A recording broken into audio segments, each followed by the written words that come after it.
Class 12th के सभी students का स्वागत है मेरे चैनल इंग्लिश फॉर ऑल में।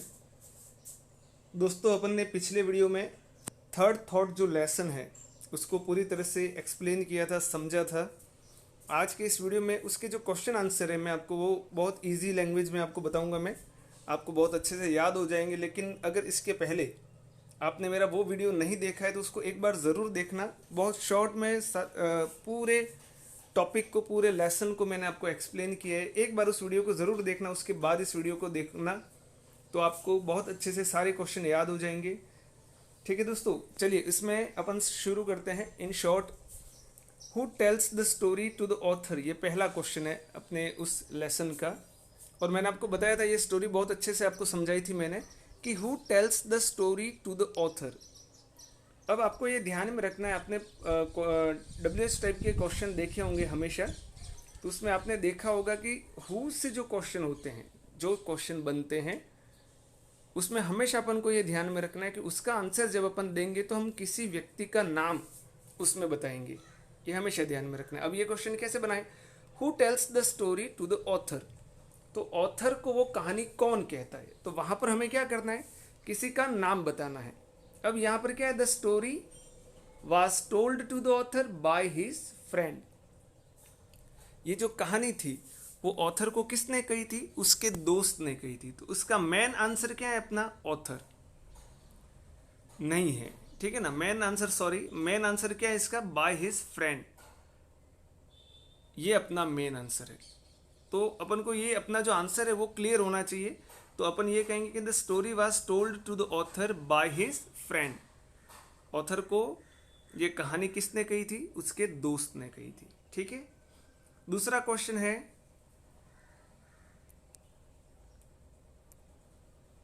When does the narrator give away his artistic articles.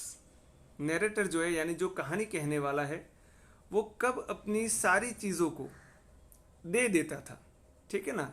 तो पूरी कहानी आपने पढ़ी है, पूरा लेसन आपने पढ़ा है, देखना उसमें कि जब वो थक जाता था उन सारी चीज़ों से, तब जाके वो उन चीज़ों को वापस क्या करता था? दे देता था। तो क्या कहेंगे अपन? आंसर क्या होगा अपना? After having tired of a picture और decorative article the narrator positively gave away his artistic article. तो कब दे देता था वो? After having tired of a picture, किसी पिक्चर या किसी सजाने वाली चीज़ से टायर होकर, थक कर, वो क्या करता था? The narrator positively give away his artistic article, वो उनको दे देता था। ये सारे क्वेश्चन है दोस्तों, या तो इनका स्क्रीनशॉट ले लेना आप या इनके नोट्स बनाना, लेकिन इसी लैंग्वेज में वो याद करना। इसका पहले वाला वीडियो देखकर अगर आप इन क्वेश्चन आंसर को देखोगे तो आपको ईजिली वो याद हो जाएंगे। ठीक है ना। नेक्स्ट अगर अपन बात करें, नेक्स्ट जो आपका क्वेश्चन बनता है इसमें वो है, did the narrator go to the market with the intention of buying the painting, how did he happen to buy it। अब इसको हमेशा ध्यान में रखना। इसके अंदर क्या है? इसके अंदर टोटल दो क्वेश्चन है। देखना, दो क्वेश्चन मार्क यहाँ पर, एक यहाँ पर है और एक यहाँ पर है। इसका मतलब इसके दो क्वेश्चन है। अगर ये 2 मार्क्स का आता है तो अपन को दोनों का आंसर अगर अपन देंगे तो ही अपन को 2 मार्क्स मिलेंगे। तो क्या है? The did the narrator go to the market, क्या नैरेटर मार्केट में intention of buying the painting, intention का अर्थ था इरादा, क्या पेंटिंग को खरीदने के इरादे से वो गया था? पहला, how did he happen to buy it, और दूसरा, फिर कैसे उसने उस चीज को या उस पेंटिंग को उसने खरीदा था। तो पहले क्वेश्चन का आंसर क्या है? वो इस इरादे से नहीं गया था कि वो वहां पर वो पेंटिंग खरीदे। तो no, the narrator did not go to the market with the intention of buying the painting. ठीक है, ये पहले का आंसर हुआ। दूसरा क्या हुआ? How did he happen to buy it, किस तरह से फिर उसने उस पेंटिंग को खरीदा? जब इसे इरादे से गया ही नहीं था तो फिर पेंटिंग क्यों खरीदी उसने? तो उसका आंसर ये है कि among some water colour painting. वहां पर आपने उस वीडियो में देखा होगा, मैंने आपको बताया कि जब वो उधर जा रहा होता है, बहुत सारी पेंटिंग्स होती है, उसमें एक पेंटिंग उसको यूँ लगती है कि ये फेमस पेंटर टर्नर की हो सकती है। तो और उसको सस्ते दामों में मिल भी गई वो 10 शिलिंग में, इसलिए उसने उसको खरीद ली। तो among some water colour painting in a shop he found a painting of Turner, so he purchased it in 10 shilling. वो उसे कितने में खरीद लेता है? 10 शिलिंग में उसको वो खरीद लेता है। ओके, नेक्स्ट क्वेश्चन जो इसका बनता है, what price did the narrator get from the buyer for the drawing. तो नरेटर ने तो 10 शिलिंग में खरीद ली, लेकिन उसने जो पेंटिंग दूसरे को बेची उससे उसको कितने पैसे मिले। तो what price did the narrator get from the buyer for the drawing. Okay, तो ये इसको कितने मिले थे, 50 पाउंड्स में उसने बेचा था, ध्यान रखना इसको। How much money he got 50 pounds. Okay, तो the narrator got 50 pounds from the buyer for the drawing. उससे कितने मिले, 50 पाउंड मिले। ओके, नेक्स्ट क्वेश्चन इसका है, why did the dealer sell the drawing so cheaply to the narrator. Narrator को उसने वो पेंटिंग इतने सस्ते में क्यों बेच दी। तो आपने उसमें पढ़ा होगा कि डीलर को भी पता नहीं था कि वो इतनी ये टर्नर की पेंटिंग है, इसलिए उसने क्या किया, उसको इतने सस्ते में उसने बेच दिया। तो the dealer sold the drawing so cheaply to the narrator because he was not sure about the original painter of the painting, इसलिए इतने सस्ते में उसने उसको बेच दी। ओके, नेक्स्ट अपन देखते हैं इसका जो क्वेश्चन बनता है important, why did the narrator feel so dilated after selling the painting. जब नरेटर ने उस पेंटिंग को सेल कर दिया, तो डिलाइटेड का क्या अर्थ होता है, टू बी हैप्पी, खुश होना। तो पेंटिंग 50 पाउंड में बेचने के बाद वो इतना खुश क्यों हुआ। तो क्यों खुश हुआ, the narrator felt so dilated after selling the painting because, क्योंकि वाई से जो भी क्वेश्चन बनता है दोस्तों उसका आंसर बिकॉज से ही अपन को देना है, ध्यान रखना। Because he earn a profit of 49 pound and 10, उससे तो प्रॉफिट हुआ था 49 पाउंड और 10 का, इसलिए वो बहुत क्या था, खुश था, डिलाइटेड था, हैप्पी था।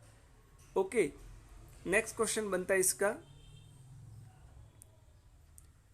Why does the narrator think that the dealer should get a part of the profit he had earn.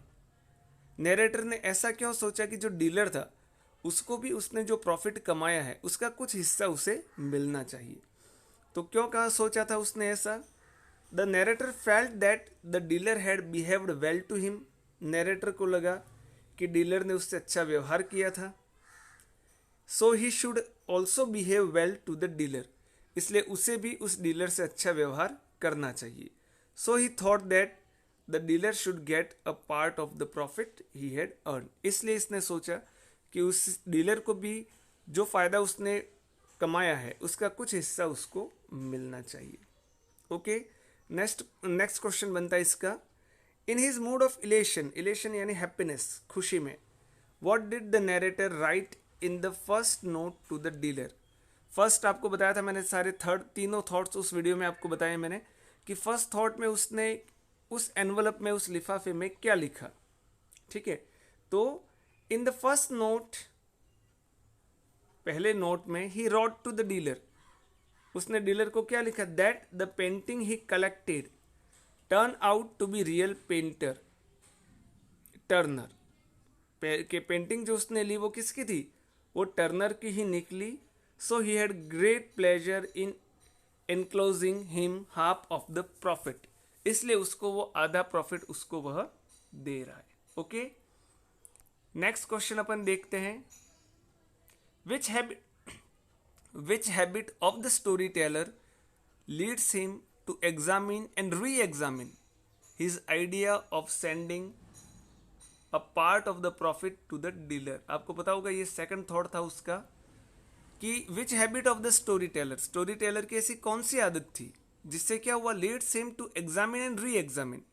उसने सोच रखा था कि मैं कुछ हिस्सा डीलर को दे दूं, लेकिन उसकी कौन सी आदत के कारण उसने इस बात को वापस देखा।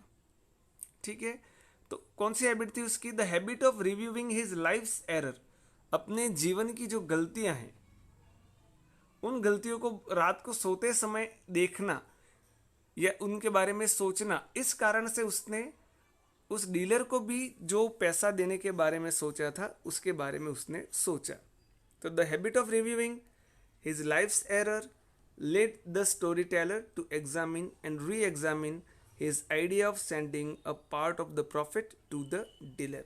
ओके, नेक्स्ट क्वेश्चन आपका जो वो है, what did the narrator do when sleep did not come to him? जब नरेटर को नींद नहीं आई रात को फिर से, तो उसने क्या किया? तो उसके बाद क्या किया? When the sleep did not come to him he took a book, उसने किताब ली, and began to think about the dealer, और उस डीलर के बारे में वो सब वापस सोचने लगा। और वापस सोचने के बाद उसने क्या किया? He decided to give only 5 pounds to the dealer, उसने सोचा कि डीलर को मैं कितने पैसे दूं? केवल 5 पाउंड दूं। उसके बाद आपने अगर मेरे वीडियो को पूरा देखा होगा, पिछले वीडियो को, तो आपको पता है अगले दिन वो क्या करता है? जुआ खेलता है, वहाँ पर वो सारे पैसे हार जाता है, और फिर वो खुश होता है कि उसने उस पैसे को उसे नहीं दिया। फिर क्या है? लास्ट क्वेश्चन बनता है आपका, बहुत अच्छा क्वेश्चन है ये।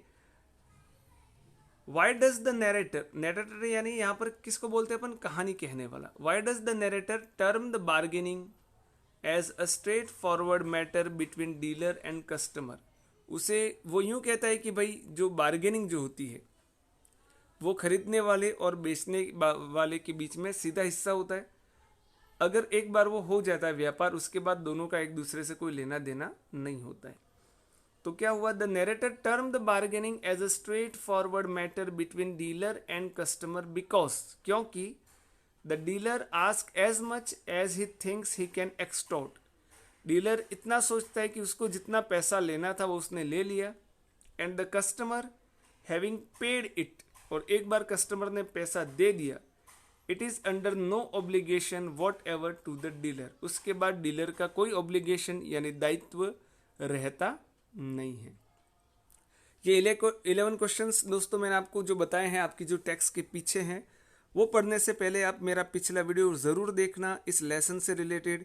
अगर आपने इन दोनों वीडियो को देख लिया तो ये सारे क्वेश्चन आपको इजीली याद हो जाएंगे, और आप इनके नोट्स बना के रखिएगा, टाइम टू टाइम इसको रिवाइज करते रहिएगा। बिग क्वेश्चन, जो बड़े क्वेश्चन जो आपके आते हैं, वो मैं आपको एक अलग वीडियो में सारे समझाऊंगा। तो मुझे लगता है कि आपको ये वीडियो अगर अच्छा लगा हो तो इसे लाइक करना, शेयर करना, और दोस्तों के साथ भी शेयर करना, मिल के पढ़ना। अगर हम मिल के पढ़ते हैं तो उसका फ़ायदा बहुत होता है। ठीक है, चलिए मिलते हैं दोस्तों नेक्स्ट वीडियो में। तब तक के लिए व्यस्त रहिए, मस्त रहिए और पढ़ते रहिए। Okay, thank you.